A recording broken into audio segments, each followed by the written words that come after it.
안녕하세요. 소통 디렉터 임정민입니다. 사람을 대할 때는 불을 대하듯 하라.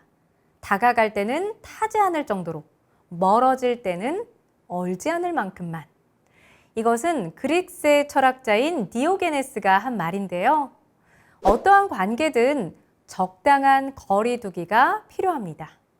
아무리 가까운 가족이나 연인 사이라고 하더라도 맹목적으로 사랑을 하거나 지나치게 개입을 하면 오히려 관계를 망칩니다. 그래서 설사 가족이라 할지라도 적당한 거리 두기를 하셔야 합니다. 사람들과 친하게 지내는 것만큼이나 중요한 것이 바로 거리 두기인데요. 거리를 누구하고 둬야 되는지, 내가 거리를 두어야 하는 사람이 누구인지 안다면 관계에서 오는 피로감과 갈등을 상당수 줄일 수 있습니다. 우리가 거리를 둬야 할 사람은 크게 두 부류가 있는데요. 바로 답정너와 에너지 뱀파이어입니다. 답정너가 뭐의 줄임말인지 아시나요? 이게 한때 꽤 유행했고 지금도 또 많이들 쓰고 계신데요. 답은 정해져 있고 너는 대답만 하면 돼. 이겁니다.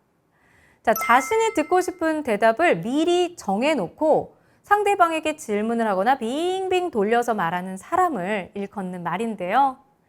심리학자 베르벨 바르데츠키가 쓴 너는 나에게 상처를 줄 수 없다라는 책에서 이런 사람에 대해 언급한 구절이 있습니다. 말로 하면 금방 해결될 것을 텔레파시로 보내는 사람들이 있다. 때로 그들은 상대에게 독심술을 해보라고 하기도 한다. 이런 생각을 갖고 있는 사람들은 곁에 있는 사람을 실기시험 치르는 학생으로 만들어버린다. 정답은 이미 나와 있다. 너는 그 답에 맞게 행동해야 한다는 것이다.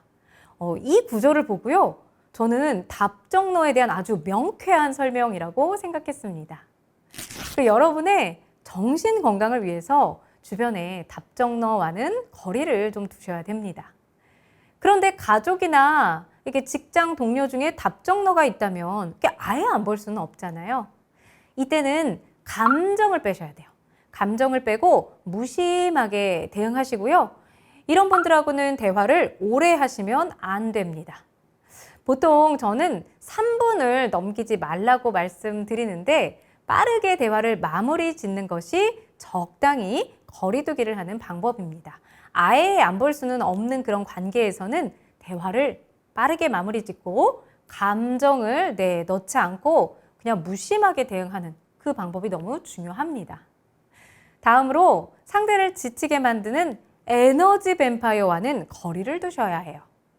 자, 미국의 정신과 전문의이자 UCLA의 임상 교수인 주디스 올로프가 2004년에 발표한 포지티브 에너지에서 타인의 긍정 에너지를 빼앗는 사람을 에너지 뱀파이어라고 최초로 명명했습니다.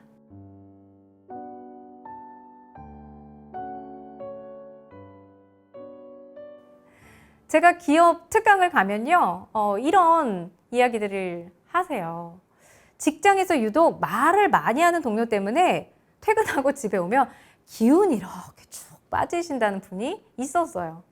그래서 가뜩이나 내가 업무 때문에 에너지가 소진이 되는데 근무 시간이나 점심시간 할 것 없이 사람들만 좀 모이면 이렇게 말의 주도권을 잡고 막 혼자 떠든다는 거예요. 그래서 그 직원 때문에 너무 힘들다고 하셨어요. 이 직원은요, 에너지 뱀파이어 중에서도 수다쟁이 유형에 해당합니다. 자신의 인생사를 쉴 새 없이 늘어놓는 사람인데요. 이들과 있으면요, 주변 사람의 이야기까지 내가 다 모조리 알게 돼요. 모조리 다 듣게 됩니다. 이분이 아주 쉴 새 없이 수다를 떨면서 다 그걸 쏟아냅니다. 내가 모르는 사람, 아는데 막 그 건너 사람의 이야기까지 자꾸 막 해주는 거예요. 그러니까 대화 중에 전혀 끼어들 틈을 주지 않아서요. 듣는 사람을 지치게 만듭니다. 그리고 에너지 뱀파이어의 또 가장 대표적이면서 위험한 유형은 나르시시스트인데요. 이들은요, 세상이 자기 중심으로 돌아간다는 듯이 행동하고 모든 관심을 독차지하려고 하기 때문에 다른 사람을 배려할 줄 모릅니다. 때로는요, 가스라이팅을 해요. 자, 이게 아주 위험한 게 타인의 심리나 상황을 교묘하게 조작해서 그 사람이 스스로를 못 믿게 의심하게 만드는 거예요. 그러니까 그런 식으로 타인에 대한 지배력을 강화하는 행위입니다. 답정너와 에너지 뱀파이어. 자, 우리 주변에서도 쉽게 찾아볼 수 있는데요. 이런 사람들로 인해서 상처를 받거나 힘들었던 경험이 있다면 이제는 관계에서 오는 피로감과 갈등을 줄이기 위해서 적당한 거리두기로 인간관계의 경계를 세워보시기 바랍니다. 당신의 말이 침묵보다 낫다고 느껴질 때 비로소 말을 하라는 이야기도 있는데요. 이와 관련해 소크라테스의 일화가 있습니다.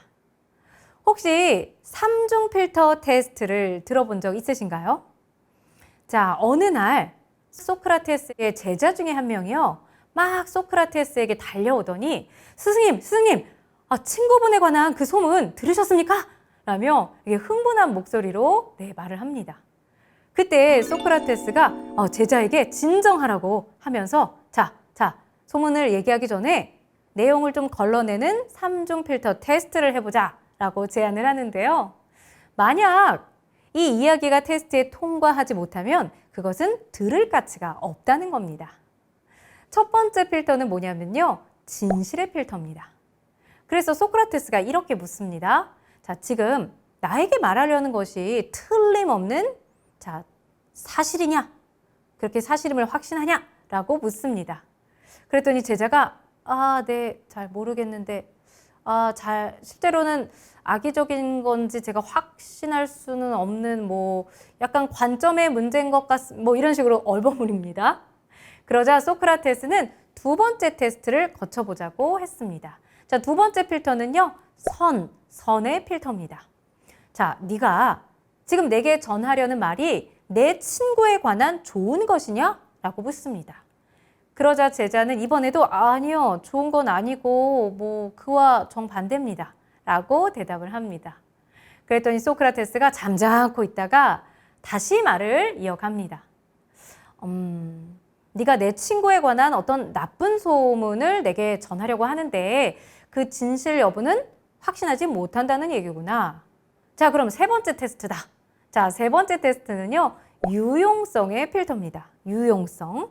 자, 그 소문이 나에게 도움이 되는 내용이냐? 라고 묻습니다.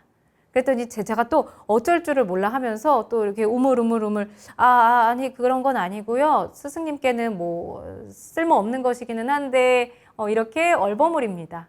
그러자 소크라테스가 이렇게 이야기합니다. 아니 그럼 그걸 왜 굳이 말하려 하느냐? 아니 그런 헛소문을 퍼뜨리는 너 자신, 그리고 소문의 당사자인 내 친구, 그리고 그 얘기를 듣는 나까지 이렇게 모두 망가뜨리고 시간을 낭비하는 일은 다시는 하지 마라 라고 제자를 타일렀습니다. 그래서 소크라테스는 어떤 말을 하기 전에 스스로 다음과 같은 질문을 하라고 했습니다. 내가 말하려고 하는 것이 사실이라고 확신하는가? 진실의 필터를 한번 돌리고요. 내가 말하려고 하는 것이 좋은 건가? 이렇게 선의 필터를 한번 테스트하고요. 내가 정말 그걸 말할 필요가 있고 그게 유용한가? 이렇게 유용성의 필터를 또 돌려보는 겁니다. 이 세 가지 질문은 우리가 말하는 모든 것에 있어 더 신중하고 조심스럽고 정확한 사실을 확인할 수 있도록 도와주는 질문들입니다. 이것은 대화할 때 특히 상대와의 어떤 갈등이나 대립 상황에서도 적용해 볼 수 있는데요. 편견과 선입견에 사로잡혀 있거나 아니면 자신의 신념과 가치 체계를 잣대로 내가 상대를 평가하고 오해하고 있지는 않은지 이렇게 3중 필터로 걸러보면 됩니다.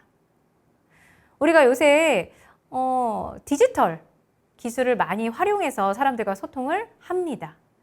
그래서 이렇게 계속되는 디지털 기술의 발전으로 우리는 매일매일 인터넷과 SNS를 통해 수많은 소식을 접하고 있죠.